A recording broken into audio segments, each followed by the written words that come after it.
Assalamualaikum warahmatullahi wabarakatuh.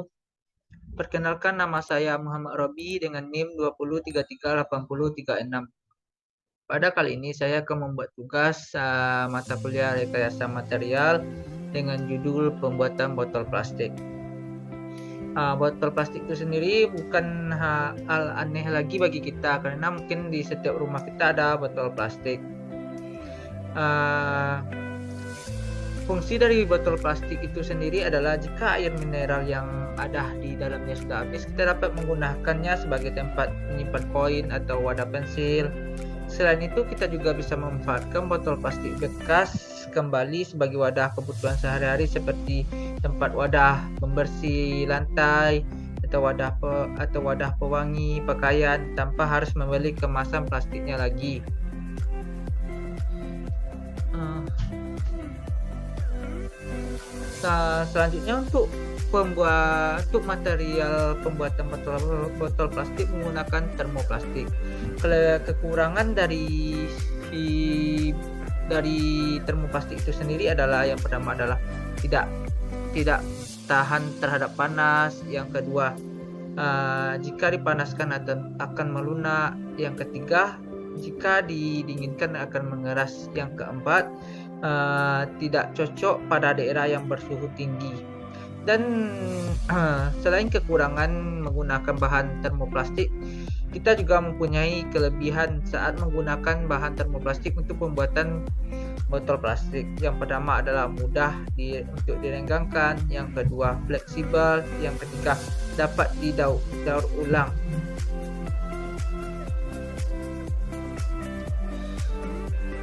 Termoplastik itu sendiri adalah jenis plastik yang dapat berubah menjadi lunak jika dipanaskan dan akan mengeras jika didinginkan, serta proses ini bisa dilakukan berulang-ulang.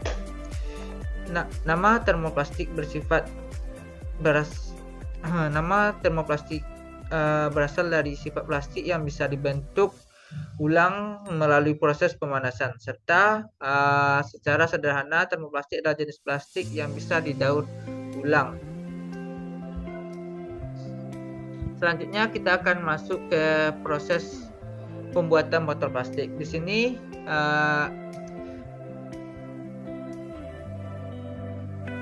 dalam video ini pembuatan botol plastik menggunakan metode blow molding, yaitu proses pengembunan dari bahan material termoplastik hingga bentuk berongga atau hollow dan mengikuti arah aliran horizon dalam kondisi keadaan panas atau suhu leleh material berada di dalam cetakan mold yang tertutup. Sehingga pada akhir pengembunan dibantu dengan fluida tekan atau gas akan terbentuklah profil material termoplastik yang sesuai dengan bentuk cetakan mold. Dengan ketebalan dinding uniform dan fokus perhatiannya adalah lebih diberikan pada bagian outset dari produk komponen yang dihasilkan.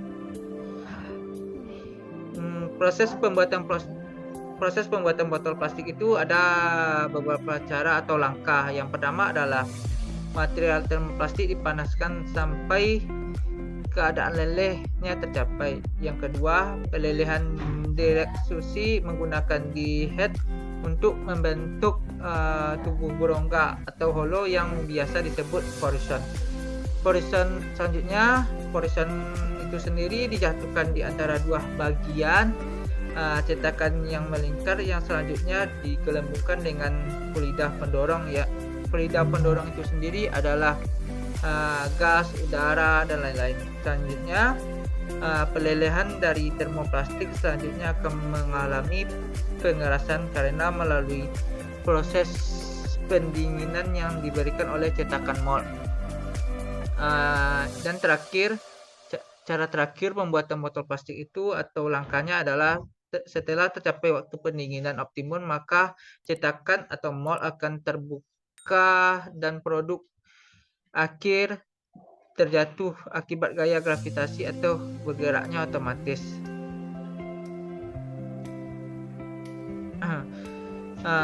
Selanjutnya, jenis material yang digunakan untuk pembuatan botol plastik adalah botol plastik yang bending adalah kode dari PT atau PET.